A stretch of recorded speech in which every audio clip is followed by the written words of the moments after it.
আমি সোমা দে, মিসেস দেশ ব্লগে আপনাদের সকলকে স্বাগত। আমি আজকে আপনাদের সামনে মটর পনির রান্না করে দেখাচ্ছি। দেখতে থাকুন, খুব অসাধারণ টেস্টের একটা রান্না। অবশ্যই ভিডিওটা সম্পূর্ণ দেখবেন।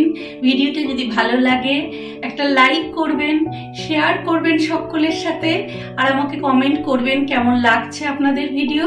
আমার চ্যানেলের অন্যান্য ভিডিওগুলো দেখার জন্য অনুরোধ রইল। অবশ্যই ভিডিওটা সম্পূর্ণ দেখুন। চলুন তাহলে রান্নাটা দেখতে থাকুন।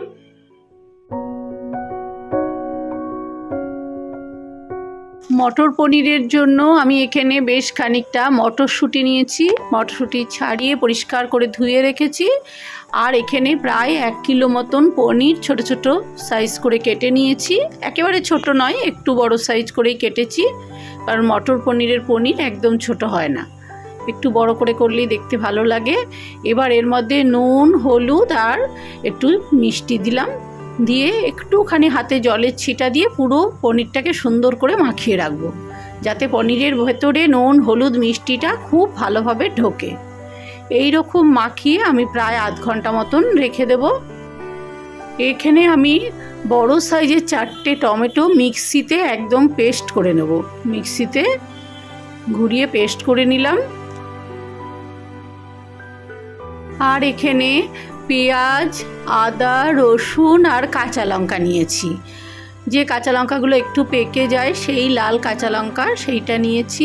পেঁয়াজগুলো কুচিয়ে নেব ক্রাশারের মাধ্যমে, আর আদা, রসুন আর কাঁচা লঙ্কাটা মিক্সিতে পেস্ট করে নেব। পেঁয়াজগুলোকে খুব সুন্দর করে কুচিয়ে নিয়েছি ক্রাশারের মাধ্যমে। এখানে মটরশুঁটি সেদ্ধ বসিয়েছি গ্যাসের মধ্যে। একটু লবণ দিয়ে মটরশুঁটিটা জাস্ট সেদ্ধ, মানে 50% সেদ্ধ হবে। মটরশুঁটি গলে গেলে একদম ভালো লাগে না। আমি ফ্রেশ মটরশুঁটি নিয়েছি বলে সেদ্ধ করে নিচ্ছি। আর আপনারা যদি প্রিজারভেটিভ মটরশুঁটি মল থেকে কিনে করেন তাহলে অবশ্যই সেটা সেদ্ধ করতে লাগবে না। একটু লবণ দিয়ে দিলাম, লবণ দিয়ে সেদ্ধ করে নিচ্ছি। 50% সেদ্ধ হলে গ্যাসটা অফ করে মটরশুঁটির জলটা ঝরিয়ে নেব। কড়াইতে সাদা তেল গরম দিয়েছি। এবার পনিরগুলোকে অল্প অল্প করে ভেজে তুলে নেব। খুব হালকা করে ভাজবো, ভেজে তুলে নেব।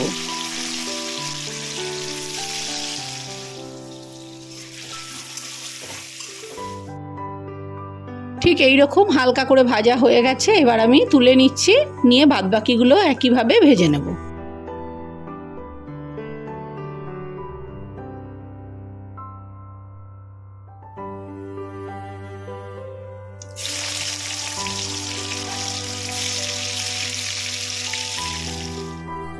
সব পনিরগুলো ভাজা হয়ে গেছে।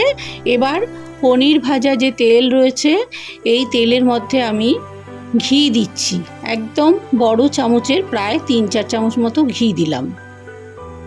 ঘি আর তেলটা ভালো করে মিশিয়ে একটু গরম করে নিলাম। এবার এর মধ্যে যে কুচানো পেঁয়াজগুলো ছিল সেই পেঁয়াজগুলোকে আমি ভালো করে ভেজে নিচ্ছি। খুব মিহি করে পেঁয়াজটাকে কুচিয়ে নিয়েছি। পেঁয়াজটা হালকা ব্রাউন একটু হওয়ার পরে এর মধ্যে আদা, রসুন আর কাঁচা লঙ্কাটা বেটে রেখেছিলাম মিক্সিতে, তার থেকে একদম বড় চামচের উঁচু উঁচু 2 চামচ দিয়ে দিলাম। আদা, রসুন আর যে পাকা লঙ্কাগুলো ছিল সেইগুলো পেস্ট করে রেখেছিলাম মিক্সিতে, তার থেকে 2 চামচ দিলাম। দিয়ে খুব ভালো করে নাড়াচাড়া করে কাঁচা রসুনের গন্ধটা চলে যাওয়া পর্যন্ত একটু অপেক্ষা করছি। এবার আমি এর মধ্যে টমেটোর যে পেস্টটা করে রেখেছিলাম সেই টমেটোর পেস্টটা দিয়ে দিলাম। সম্পূর্ণটা খুব ভালো করে নাড়াচাড়া করে মশলাটা ভালো করে সময় ধরে গ্যাসের ফ্লেমটা একটু মিডিয়ামের দিকে দিয়ে কষিয়ে নিতে হবে। এবার এর মধ্যে আমি একটু জিরে বাটনা দিলাম, 1.5 চামচ মতো দিলাম জিরে বাটনা।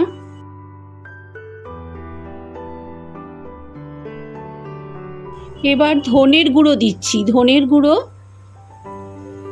1.5 চামচ দিলাম। আর কাশ্মীরি লাল লঙ্কার গুঁড়ো 1.5 চামচ দিলাম।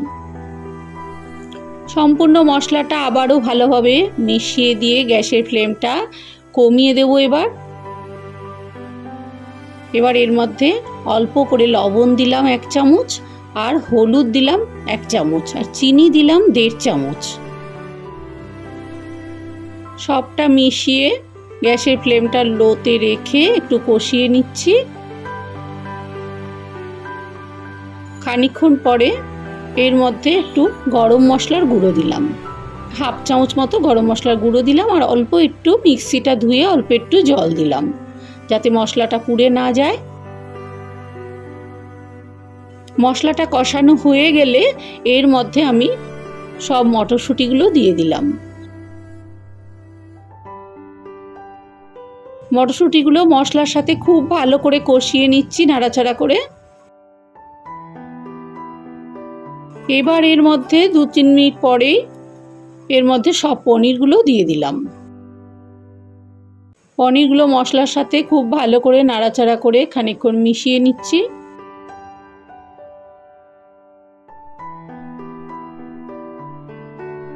প্রায় মিনিট 5 গ্যাসের ফ্লেম একদম লোতে দিয়ে রেখে দিয়েছি যাতে পনিরের মধ্যে মশলার টেস্টটা খুব ভালোভাবে ঢোকে। দেখুন পাশ থেকে তেল ছাড়ছে মশলার পাশ থেকে। এইবার আমি এর মধ্যে গরম ফোটানো জল দিয়ে দিলাম। অবশ্যই কাঁচা জল দেবেন না, ফোটানো জল দেবেন। যে কোনো রান্নাতেই কাঁচা জল দিলে স্বাদ খারাপ হয়ে যায়, ফোটানো জলটাই ব্যবহার করা ভালো। ফোটানো জল দিলাম প্রায় বড় কাপের 1.5 কাপ। খুব ভালো করে মিশিয়ে উল্টে পাল্টে নিচ্ছি। দেখুন কি দারুণ মটর পনিরটা হয়েছে। পনির দেওয়ার পরে খুব বেশিক্ষণ ফোটাতে নেই, তাহলে পনির শক্ত হয়ে যায়।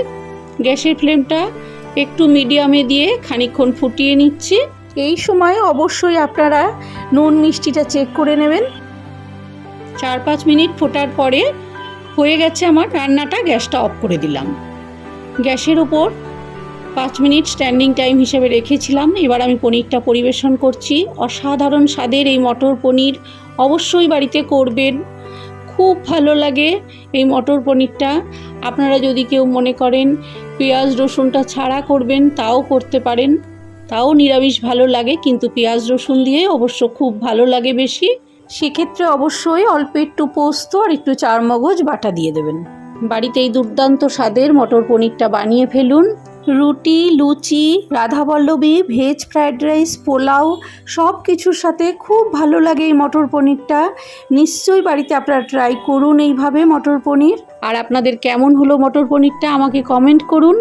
প্রত্যেক বুধবার আর শনিবার নতুন নতুন রেসিপি নিয়ে ঠিক দুপুর 1টায় আপনাদের কাছে আবার ফিরে আসব। ততক্ষণ আপনারা খুব ভালো থাকবেন আর আমার সব ভিডিওগুলো দেখবেন। ভিডিওটি শেষ পর্যন্ত দেখার জন্য অনেক অনেক ধন্যবাদ। তাহলে দেখলেন মটর পনির রান্নাটা নিশ্চয়ই আপনাদের কাছে খুব সহজ হয়ে গেল। এইভাবে নিশ্চয়ই মটর পনির বানিয়ে কেমন লাগলো আপনাদের আমাকে কমেন্ট করবেন। ভিডিওটি ভালো লাগলে লাইক, শেয়ার, কমেন্ট করবেন। আমার চ্যানেলে নতুন হয়ে থাকলে চ্যানেলটিকে অবশ্যই সাবস্ক্রাইব করে সব সময় আমার সাথে থাকবেন। প্রত্যেক বুধবার আর শনিবার ঠিক দুপুর 1টায় আবার আসছি। নমস্কার।